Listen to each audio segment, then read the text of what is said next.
Pashtana Durrani. She's the executive director at Learn. It's an advocacy organization that focuses on the rights of women and girls. Thank you so much for your time and joining us on this program.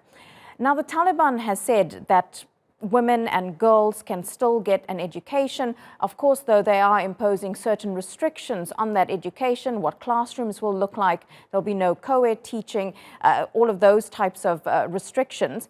But do you believe the Taliban? Do you think that girls and women will still be able to get an education like the one that they're entitled to? First of all, thank you for having me. Let's look at the fact that when they said that they will respect women's rights and when they said the educational rights will be not violated, post that they have introduced three different sorts of scenarios where they have put it conditional. So, for example, anyone who is attending a university has to have a certain attire to enter university. I personally don't think that's big of a problem because of the provinces that we come from, people do cover up in different layers and the girls cover up in different layers. So it shouldn't be that sort of an issue that would stop girls from going to school or university. The second thing was when they said segregated classes. When you look at it financially, we don't have that sort of resources right now. Do we have teachers who could teach in two different times? Do we have the facility to pay two different teachers from two different genders who would teach two different, one class that could have been maintained as one class? Can we pay the electricity bills? Can we pay the rent? Can we pay for the resources? So those things are very important when it comes to segregated classes, because Afghanistan as a country loves segregating things.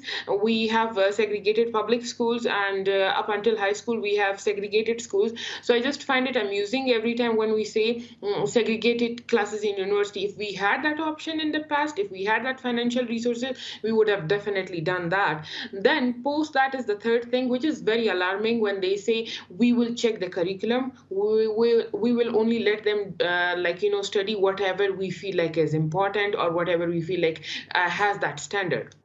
Now, in that, if you police the curriculum, we already have an outdated curriculum. The biology chapters, if you see from the high school, it doesn't even have the updated picture of the cell. So now just imagine the whole thing when it comes to the history. What if they just remove the women from the history? What if they don't? So we don't know the certainty. What do they mean when it comes to curriculum policing? So every time they say, and they do introduce conditions later, which they want to sink in, and nobody is talking about those conditions. Yeah, you speak about these conditions, and how are these conditions now going to impact the work that your organization does, an advocacy group for the rights of women and girls? Learn believes personally that there shouldn't be no censorship when it comes to curriculum. No censorship. I don't believe in it personally. Girls should be able to learn whatever they want. I mean, if you're going to remove more women from the sciences subjects, girls won't be inspired to continue with STEM subjects. And there are very less girls who are enrolled in STEM in the first place. So I personally believe it's time that we make sure that girls remain in school. And if the schools won't open post grade 7, we should be able to provide them with alternative sort of learning, which is safe and secure, but also at the same time learning that is updated, that is acceptable from 10 years now, and where girls will be able to be part of the society and be responsible citizens. So we do believe in that, and that's the reason we are trying to build a network of humanitarians, of medical healthcare workers, of students who would be working closely together and learning. And Pashtana, recently on social media, on Twitter, you wrote that it's alarming that public spaces for working women are shrinking. Just talk us through what you mean by that.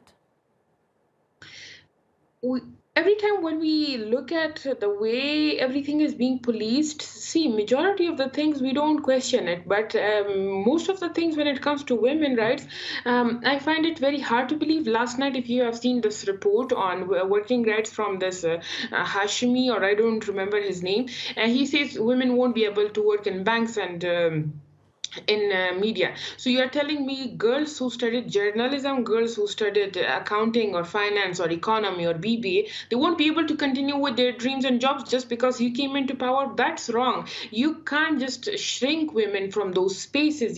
They studied hard to be in that space. They studied hard to earn that money, that good money. So for that, I feel like, when it comes to working rights, people don't know what they're saying. But if you're going to shut down women from journalism and bankings, they won't be able to pay any taxes. And if they don't pay any taxes, Afghanistan is always going to be a retainer state. And if Afghanistan continues to be a retainer state, the Taliban won't be able to sustain it. No government will ever be able to sustain it. So let's not make it a project. Let's not make Afghanistan a project. Let them continue with their work. Maybe, yes, segregation or whatever, that helps, but don't stop making it hard for them to make a living, to start showing up. Stop making their already life a disaster. They don't have a political right. Stop taking their economic or career rights or mobilization rights.